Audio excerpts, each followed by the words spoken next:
สบายดีพี่น้องทุกคนต้อนรับพี่น้องเข้าสู่การข่าวเฝ้าเดียวของพวกเราในมื้อนี้อีกมื้อหนึ่งสำหรับมื้อนี้เราจะมาเบิ่งนํกันอยู่ในอันหนึ่งโครินธ์บทที่10ข้อที่1หาข้อที่13เนาะเดี๋ยวข้าพเจ้าจะอ่านข้อที่1พี่น้องทั้งหลายเอ่ยเฮาอยากให้พวกเจ้าระลึกถึงสิ่งที่ได้เกิดขึ้นกับบรรพบุรุษของพวกเฮาเพิ่นได้อยู่ใต้การคุ้มครองของสาวเมฆและต่างก็ได้ผ่านทะเลแดงไปทุกคน พวกเพิ่นได้รับบัพติศมาในเมฆและในทะเลร่วมกับโมเสสทุกคน ทุกคนต่างก็ได้กินอาหารทิพย์อย่างเดียวกัน และได้ดื่มน้ำทิพย์อย่างเดียวกัน โดยว่าพวกเพิ่นได้ดื่มน้ำที่ไหลออกมาจากศิลาศักดิ์สิทธิ์ที่ตามพวกเพิ่นไปศิลาศักดิ์สิทธิ์นั้นก็คือพระคริสต์นั่นเอง แต่ถึงปานนั้นก็ดี พระเจ้าก็บ่ทรงพอพระทัยกับคนส่วนหลายในพวกเพิ่นเฮาฮู้ได้ก็เพราะพวกเพิ่นล้มตายกระจัดกระจายในทิ่งแห่งแหล่งกันดารข้อที่6เหตุการณ์ทั้งหมดเหล่านี้เป็นตัวอย่างสำหรับพวกเฮาเพื่อเตือนพวกเฮาบ่ให้มีใจปรารถนาชั่วเหมือนดังคนพวกนั้นอย่ากลายเป็นคนขาไหว้รูปเคารพเหมือนบางคนในพวกนั้นได้ขาไหว้ตามที่มีเขียนไว้ในพระคัมภีร์ว่าประชาชนได้นั่งลงกินดื่มกินและดื่มแล้วก็ลุกขึ้นเต้นรำอย่าให้พวกเฮาทั้งหลายประพฤติผิดศีลธรรมทางเพศดังที่บางคนในพวกนั้นได้ประพฤติและพวกเขาก็ได้ล้มตายในมื้อเดียวกัน23,000 คนอย่าให้พวกเฮาทดลององค์พระผู้เป็นเจ้าดังที่บางคนในพวกนั้นได้ทดลองและพวกเขาก็ถูกฆ่าตายด้วยงูพิษตอดข้อที่10พวกเจ้าอย่าจมดังที่บางคนในพวกเจ้านั้นได้จมและพวกเขาก็ถูกทำลายด้วยเพชฌฆาตเหตุการณ์ทั้งหมดเหล่านี้ได้เกิดขึ้นแก่บรรพบุรุษของพวกเขาก็เพื่อเป็นตัวอย่างให้แก่ผู้อื่นและได้บันทึกเหตุการณ์ทั้งหมดนี้ไว้เพื่อเตือนสติพวกเขาซึ่งอยู่ในยุคสุดท้ายที่กำลังจะมาถึงข้อที่12ดังนั้นคนที่คิดว่าตนเองตั้งมั่นคงดีแล้วจงระมัดระวังตัวให้ดีย่านจะล้มลงบ่มีการทดลองอันใดเกิดขึ้นกับเจ้าทั้งหลายนอกจากการทดลองที่เคยเกิดขึ้นกับมนุษย์ทั่วไปพระเจ้าทรงเที่ยงธรรมพระองค์จะบ่ทรงยอมให้พวกเจ้าถูกทดลองเกินกว่าที่เจ้าจะทนได้และเมื่อทรงทดลองเจ้านั้นพระองค์จะทรงโปรดให้เจ้ามีทางหลีกหนีไปด้วยเพื่อเจ้าทั้งหลายจะสามารถทนได้ขอบคุณพระเจ้าสำหรับถ้อยคำครับผมในมื้อนี้พระองค์พระเจ้าอธิษฐานที่พระองค์จะทรงเปิดตาใจพวกลูกให้ได้รับคำตักเตือนคำสั่งสอนจากพระคำของพระเจ้าในมื้อนี้โดยพระเจ้าอธิษฐานในพระนามใหญ่พระเยซูคริสต์เจ้าอาเมนแล้วก่อนที่เจ้าจะลงลึกไปเบิ่งในบทที่10นี้อย่างลึกซึ้งไปก่อนเนาะครับพระเจ้าอยากจะพาทุกท่านทุกคนย้อนเวลากลับไปเบิ่งเนาะว่าเป็นหยังอาจารย์เปาโลคือเขียนแบบนี้มาเนาะกลับไปเบิ่งอยู่บทที่8และบทที่9เนาะอยู่เมืองโครินโธในสมัยนั้นเป็นเมืองท่าเนาะเป็นเมืองท่ากันแคมป์น้ำที่มีที่หั่งมีหลายแล้วก็เต็มไปด้วยการค้าขายชีวิตสังคมหรือว่าก็จะเป็นงานเลี้ยงต่างๆงานเฉลิมฉลองอย่างมากจะจัดขึ้นอยู่ภายในขอบเขตของวัดซึ่งมีรูปเคารพเขาจะอยู่ที่นั่นเนาะโดยมีการกินอาหารที่ถวายรูปเคารพซึ่งในบทที่8อาจารย์เปาโลก็จะบอกได้บอกเรื่องนี้เข้าไปแล้วกินอาหารที่มีรูปอันที่เขาเจ้าไปบูชาหรือว่าไปมอบให้รูปพระปลอมรูปเคารพนั้นซึ่งชาวโครินโธบางคนที่เป็นคริสเตียนก็มีเหตุผลในใจของตัวเองเนาะรูปเคารพมันบ่มีแท้ดอกมันเป็นพระปลอมพระเทียมการไปกินอาหารอยู่ที่นั่นหรือว่าอาหารที่มอบรูปเคารพก็คือบ่ได้เสียหายหยังเพราะว่าพระปลอมบ่ได้มอบก็บ่ได้มีหยังซึ่งเขาเจ้าคิดแบบนั้นซึ่งนั่นแหละเนาะเพราะว่าเขาเจ้ามีความรู้และมีเสรีภาพในพระคริสต์เขาเจ้าอวดอ้างว่าจังซี่ซึ่งในระยะเวลานั้นเนาะพวกเขาก็กลายเป็นคริสตจักรที่มีความมั่นใจในตัวเองเกินไปเนาะพวกเขามีพรสวรรค์เนาะเป็นคริสตจักรหนุ่มคือกันกับพวกเราเนาะที่นับถือพระเจ้าแล้วเนาะเขาเจ้านับถือพระเจ้าเขาเจ้าได้รับความเชื่อแล้วคิดว่าตนเองปลอดภัยจากการทดลองนั่นแหละ คือผู้คนที่อาจารย์เปาโลกำลังตักเตือนใน1โครินโธบทที่10ข้อที่1ถึงข้อที่13ในมื้อนี้เรามาเบิ่งนำกันเนาะในข้อที่1ถึงข้อที่4เราจะเห็นว่าอาจารย์เปาโลได้เตือนให้พวกเขาเบิ่งกลับไปที่ประวัติศาสตร์ของชาวอิสราเอลในที่แห่งแรงกันดารในสมัยก่อนเนาะในพระคัมภีร์เดิมให้สังเกตเนาะทุกคนถ้าทุกคนได้อ่านเนาะข้อที่1ถึงข้อที่4เฮาอ่านนำกันมาเมื่อกี้นี่ก็คือสังเกตคำว่าทุกคนเนาะพวกเพิ่นผ่านทะเลแดงไปทุกคนพวกเพิ่นรับบัพติศมาในเมฆและในทะเลร่วมกับโมเสสทุกคนและทุกคนก็ได้กินอาหารและน้ำอย่างเดียวกันพวกเขาทุกคนอยู่ใต้เมฆและข้ามทะเลแดงเนาะอยู่ในข้อที่1ก็เปรียบเหมือนการรับบัพติศมาสำหรับพวกเราในปัจจุบันนี้พวกเขากินอาหารและน้ำดื่มจากศิลาก็เปรียบเหมือนการรับสิมหาสิทธิการรับเอาพระกายและพระโลหิตของพระคริสต์อาจารย์เปาโลกำลังบอกว่าชาวอิสราเอลในยุคที่แห่งแรงกันดารก็ขึ้นกับชาวโกรินโธในยุคนั้นและก็คือกับเฮาในปัจจุบันเนาะเพราะเขามีคือกันได้รับบัพติศมาและก็รับสินมหาสนิทเลยเห็นการอัศจรรย์ของพระเจ้าแต่เมื่อเราอ่านลงมาอีกข้อที่5เราจะเห็นจุดเปลี่ยนแต่ถึงปานนั้นก็ดีพระเจ้าก็บ่ทรงพอพระทัยกับคนส่วนหลายในพวกเพิ่นเป็นหยังประเด็นสำคัญก็คือการที่เราเป็นคริสเตียนมาหลายปีการไปโบสถ์ทุกๆอาทิตย์หรือการมีความรู้เกี่ยวกับพระคัมภีร์หลายสิ่งเหล่านี้บ่ได้เป็นเกราะป้องกัน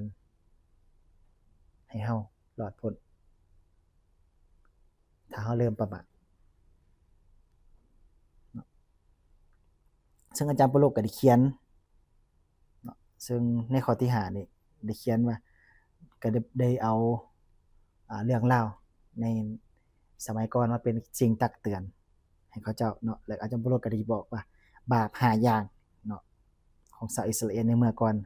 ลิสต์อาจารย์เปาโลได้เขียนลิสต์ออกมาเพื่อตักเตือนสติให้เฮาลองเบิ่งว่ามันใกล้สิติดพันกับชีวิตของเราในปัจจุบันแนวใดเนาะอยู่ในคันเฮาเบิ่งอยู่ในข้อที่6ลงไปหาข้อที่10เนาะสิมีว่า1ก็เช่นว่าการมีใจปรารถนาชั่วเนาะแม่นหยังสำหรับเขาเจ้าเนาะในยุคที่แห่งแล้งกันดารก็จะแม่นอยากได้อยากกินในสิ่งที่มันบ่มีในสิ่งที่พระเจ้าบ่ได้ให้ก็คือเขาเจ้าอยากกินซีดตอนที่ตัวเองอยู่ในทะเลทรายแห้งแล้งกันดารอยู่อันที่2ต่อมาก็คืออย่ากลายเป็นคนขาใบหกเคารพเนาะการขาใบหกเคารพเนาะเป็นอีกบาปอันที่2ที่อาจารย์เปาโลเขียนลงมาคือในสมัยนั้นเนาะเขาเจ้าก็ก้มกราบไหว้รูปเคารพรูปปั้นงัวค่ำที่เขาเจ้าสร้างขึ้นมาเองแล้วก็นมัสการเองซึ่งเฮาอาจจะบ่ได้กราบไหว้รูปเคารพรูปปั้นงัวคือเขาเจ้าแต่รูปเคารพของเฮาในมื้อนี้อาจจะเป็นเงินคำอาจจะเป็นความสำเร็จหรือยศถาบรรณาศักดิ์ที่เอามาไว้เหนือพระเจ้าเนาะซึ่งสิ่งเหล่านี้มันบ่ควรจะมาก่อนพระเจ้าอันที่3เนาะเฮาอ่านลงไปอีกเนาะก็คือจะเป็นการผิดศีลธรรมทางเพศซึ่งในสมัยโกรินโธแม่นเขาเจ้าเนาะว่าเรื่องวัดเรื่องหกเคารพเรื่องผิดศีลธรรมทางเพศการค้าประเวณีต่างๆแต่ในสมัยปัจจุบันนี้มันมีความหมายกว้างไปกว่านั้นเนาะมันอาจจะสื่อถึงมาในรูปแบบที่เป็นสื่อลามกอนาจารหรือว่าความสัมพันธ์ที่ผิดหรือว่าเพศที่บิดเบือนที่เราเห็นในโลกสังคมออนไลน์เนาะอ่านลงไปฮอดข้อที่9เนาะก็สิแม่นว่าอย่าให้พวกเราทดลององค์พระผู้เป็นเจ้าเนาะก็คืออันที่ข้อที่4เนาะบาปอันที่4ที่อาจารย์เปาโลเขียนมาก็คือการทดลององค์พระผู้เป็นเจ้านี่ก็เป็นบาปแล้วก็เป็นอิหยังที่ใกล้ตัวเราหลายเนาะเพราะว่าในสมัยนั้นเนาะเขาเจ้ายกเอาความเมตตาของพระเจ้ามาเป็นข้ออ้างเนาะเฮาก็เช่นกันอย่าให้เฮาทุกคนเอาความเมตตาของพระเจ้ามาเป็นข้ออ้างในการเฮ็ดบาปโดยที่คิดว่าพระเจ้าให้อภัยเฮาอยู่แล้วมันเป็นหยังดอกบ่มีไผเห็น แต่อย่าลืมว่าพระเจ้าอยู่กับเราตลอดเวลาพระเจ้าทรงรู้ทุกสิ่งทุกอย่างที่พระองค์ทรงสร้างแล้วข้อที่10เนาะพวกเจ้าอย่าจมเนาะบาปอันที่5ที่อาจารย์เปโลเขียนก็คือการจมข้อนี้แม่นบาปที่เฮามักเบิ่งครับพี่น้องชาวอิสราเอลในสมัยถิ่นแห่งแรงกันดารบ่ได้ล่มลงบ่ได้ล้มเหลวบ่ได้พ่ายแพ้ย้อนการกบฏครั้งใหญ่เทื่อเดียวเท่านั้นแต่พวกเขาล้มลงพวกเขาแพ้เพราะความบ่พอใจและการจมว่าต่อองค์พระผู้เป็นเจ้าที่ปล่อยให้เกิดขึ้นจนเป็นนิสัยของเขาเจ้าแล้วพวกเขาก็ถูกพระเจ้าพระเจ้าทำลายเนาะก็คือพระเจ้าทรงเรียกว่าอย่างทรงภัยพิบัติลงมาจัดการเขาเจ้าเนาะถ้าพี่น้องมีเวลาพี่น้องสามารถกลับไปอ่านคืนอยู่ในอพยพหรือว่าจดเซ็นบัญชีก็ได้เนาะเพราะฉะนั้นพี่น้องจะได้เห็นเรื่องเล่าที่การอัศจรรย์ต่างๆที่พระเจ้าได้ทรงเฮ็ดกับชาวอิสราเอลในสมัยถิ่นแห่งแรงกันดารครับดังนั้นเนาะเมื่อเฮาพระอาจารย์เปโลเนาะได้เรียมมาเตือนเฮาทุกคนนี่นะมันมีความเสี่ยงที่จะตกอยู่ในการทดลองหลายกว่าที่เฮาคิดอีกได้เพราะว่าหยังเพราะว่าเฮาว่าเฮาเป็นผู้เชื่อเนาะเฮาก็มั่นใจในตัวเองเกินไปว่าเฮาเป็นผู้เชื่อแล้วเฮาพระเจ้าช่วยกอบกู้เฮาแล้วพระเจ้าทรงเมตตาเนาะพระเจ้ามีความเมตตาพระเจ้าให้อภัยให้อยู่แล้วดังนั้นอาจารย์อ่านลงมาอีกเฮาจะเห็นว่าในข้อที่12อาจารย์เปโลก็เขียนมาเลยว่าดังนั้นคนที่คิดว่าตนเองตั้งมั่นคงดีแล้วจงระวังตัวให้ดีอย่าจะล้มลงอาจารย์เปโลบ่ได้เขียนไปหาผู้ที่บ่เชื่อพี่น้องอาจารย์เปโลบ่ได้เขียนไปหาผู้ที่บ่รู้จักพระเจ้าแต่อาจารย์เปโลเขียนไปหาผู้ที่คิดว่าตนเองตั้งมั่นคงดีแล้วคิดว่าตนเองได้รับชัยชนะมาจากพระผู้เป็นเจ้าแล้วสิบ่เกิดมีการทดลองแต่บ่แม่นถ้าพี่น้องกำลังฟังอยู่และคิดว่าโอ้ข่อยบ่มีทางเฮ็ดบาปแบบนั้นดอกนั่นแหละคือสัญญาณเตือนที่อันตรายพี่น้องเฮาอาจจะตกอยู่ในการทดลองเมื่อใดก็ได้เพราะว่าพระเจ้าทรงเที่ยงธรรมการทดลองหรือว่าการอวยพรเนาะทุกคนจะได้รับมาจากพระเจ้าตามที่พระเจ้าเห็นว่าสมควร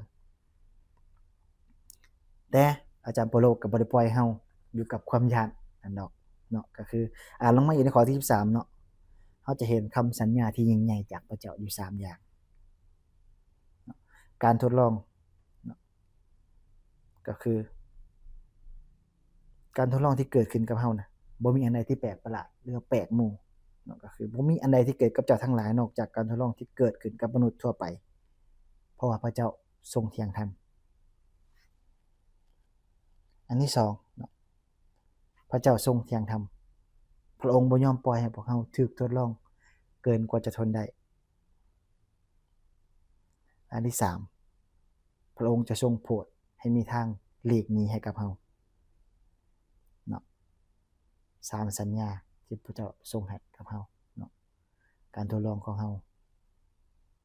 บ่ได้แปลกประหลาดไปจากคนอื่นอันที่2พระเจ้าทรงเที่ยงธรรมเนาะพระเจ้าบ่ให้การทดลองเฮาหนักเกินกว่าจะรับได้และอันที่3พระองค์จะทรงโปรดให้เฮามีทางหลีกหนีทางหลีกหนีแม่นหยังในชีวิตเฮาปัจจุบันบางครั้งพี่น้องมันอาจจะคือการย่างหนีออกไปดื้อๆนี่แหละย่างออกไปสถานที่ย่างออกจากบ่อนนั้นคือกับโยเซฟเฮ็ดเนาะถ้าพี่น้องยังจือโยเซฟแต่เมื่อเราเจอการทดลองเราก็หนีแล่นหนีแล่นเนาะบางครั้งก็ง่ายๆซะเลยหนีจากบ่อนนั้นและบางครั้งมันก็คือการที่เฮาปิดโทรศัพท์หรือออกจากโซเชียลหรือปิดในช่วงนั้นขณะเวลานั้นที่เฮารู้สึกว่าโอ้มันกินเวลาเฮาหรือว่ามันมีสิ่งหล่อลวงเฮาหรือบางเทื่อเนาะทางหลีกหนีเฮาอาจจะเป็นการโทรหาหมู่คู่คริสเตียนนำกันหรือว่าอ้ายเรียกเอื้อยเลี้ยงผู้ที่ไว้ใจได้เพื่อจะแบ่งปันกับพระเจ้าเพื่อขอให้พระเจ้าอธิษฐานเพื่อเฮาฉะนั้นพี่น้องที่รักทั้งหลายเอ้ย จุดประสงค์ของ1โครินโธบทที่10ที่อาจารย์เปาโลได้เขียนมานี่แม่นบ่แม่นเพื่อให้เรากังวลหรือว่าย้านกลัวได้ว่าโอ้เราจะได้เราก็สิเจอการทดลอง1ใน5อย่างนี้บ่พระเจ้าทรงจัดเตรียมไว้แล้วเพราะพระเจ้าทรงเที่ยงธรรมเด้ทุกคนต้องเจอคือกันบ่แม่นให้เราย้านแต่เพื่อเตือนสติให้เรายังคงที่จะถ่อมใจมอบวางไว้กับพระเจ้าและไว้วางใจในพระเจ้าของเราพี่น้องอย่าคิดว่าตนเองเก่งเกินกว่าจะล้มและในเวลาที่ถูกทดลองอยากให้พี่น้องเชื่อไว้เสมอว่าพระเจ้าจะทรงโปรดให้มีทางหลีกหนีพี่น้องอย่าคิดว่าบ่มีทางออกในการทดลองเพราะว่าพระเจ้าทรงเที่ยงธรรมและพระองค์ได้เตรียมทางหลีกหนีไว้ให้พวกเราแล้วมีแต่พวกเราจะต้องถ่อมใจอธิษฐานและก็ไว้วางใจในองค์พระผู้เจ้าเพื่อที่เราจะเห็นทางนั้นที่พระเจ้าทรงเตรียมไว้เพื่อเราร่วมใจกันอธิษฐานข้าแต่พระบิดาเจ้าขอบคุณพระองค์สำหรับคำเตือนพระองค์และคำสัญญาในพระคัมภีร์ที่พระองค์ได้ทรงบอกกับพวกเราในมื้อนี้พระเจ้าขอทรงช่วยโปรดพวกเขาน้อยบ่ให้ประมาทพระองค์พระเจ้าและก็บ่ให้มั่นใจในตัวเองเกินไปในการที่พวกลูกเชื่อพวกลูกรับพระคิดเข้ามาในชีวิตพวกลูกแล้วจะทรงย้ำเตือนพวกลูกอยู่เสมอว่าพวกลูกจะต้องพบกับการทดลองขอให้ตาของพวกลูกปักอยู่ที่พระองค์ขอให้ตาของพวกลูกเบิ่งเห็นทางหลีกหนีที่พระองค์ทรงจัดเตรียมไว้กับพวกลูกแล้วพระองค์พระเจ้าอธิษฐานสำหรับพี่น้องทุกคนในที่นี้พระเจ้าที่ฟังอยู่ตอนนี้ขอให้พระองค์ทรงสัมผัสจิตใจข้าเจ้าขอให้พระองค์พี่น้องกำลังเจอการทดลองอันใดอยู่พระเจ้าขอให้พระองค์ทรงเปิดตาใจข้าเจ้าให้ข้าเจ้าได้เห็นถึงทางหลีกหนีที่พระองค์ทรงจัดเตรียมไว้ให้แล้วพระองค์พระเจ้าอธิษฐานขอบคุณพระองค์ในพระนามยิ่งใหญ่ขององค์พระเยซูคริสต์เจ้าอาเมนขอพระเจ้าอวยพรพี่น้องทุกคน